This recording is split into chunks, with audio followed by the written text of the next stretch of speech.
One of the things I really loved about Jagat was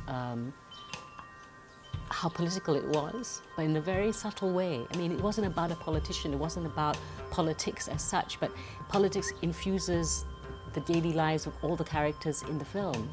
I think for me, I remember one particular scene that I found very affecting was the father who was, trying his best to earn an honest living. He doesn't want his son growing up without a future, so he forces his son to study. He's sometimes cruel to his son, he beats him, right?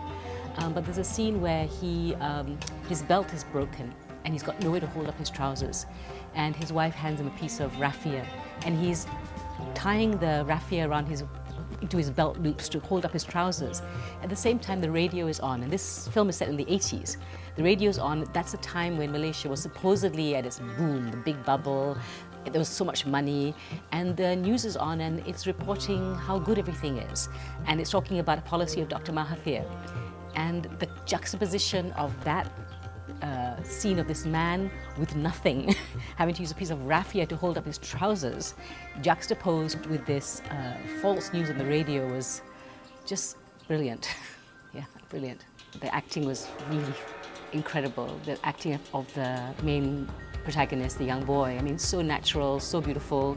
The directing was also wonderful.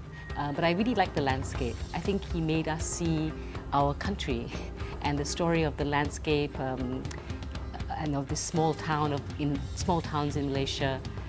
Even though I'm not myself from a small town, I really felt the sense of our country in this, and that these people who are so marginalized belong in the landscape, they belong in the country, but they're constantly being pushed to the margins of the land.